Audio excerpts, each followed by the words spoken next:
এবং আমি মনে মনে কিন্তু সিরিয়াসলি আমি তাকেই বিয়ে করতে চেয়েছি। গুলশানেরই একটা রাইট, এবং আমার মনে হচ্ছিল যে হ্যাঁ আমি আমার বাসার কাছাকাছি ছিল তার বাড়ি। অপু বিশ্বাস কিংবা বুবলিকে নয়, শাকিব খান বিয়ে করতে চেয়েছিলেন গুলশানের ইংলিশ মিডিয়ামের এক ছাত্রীকে, তবে ভাগ্য তার সহায় হয়নি।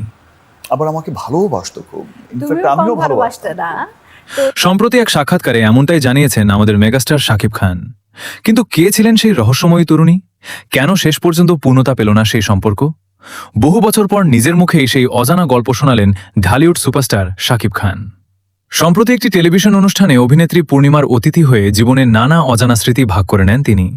কথোপকথনের এক পর্যায়ে উঠে আসে তার প্রথম ভালোবাসার গল্প। শাকিব জানান, অপু বিশ্বাস বা শবনম বুবলির অনেক আগেই গুলশানের একটি ইংলিশ মিডিয়াম স্কুলের এক ছাত্রীর প্রেমে পড়েছিলেন তিনি।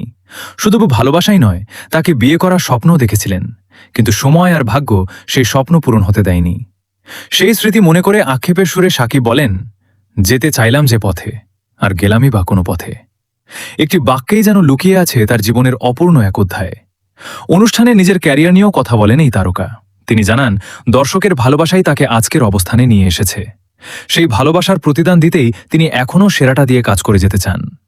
পর্দায় অসংখ্য প্রেমের গল্পকে সফল পরিণতি দেওয়া এই নায়ক বাস্তব জীবনের প্রথম প্রেমকে হয়তো নিজের করে পাননি, তবে কোটি ভক্তের ভালোবাসায় আজও তিনি বাংলাদেশের চলচ্চিত্রের সবচেয়ে জনপ্রিয় সুপারস্টারদের একজন। শাকিব খানের এই অজানা প্রেমের গল্প নিয়ে আপনার মত কি? মন্তব্য করে অবশ্যই জানাবেন।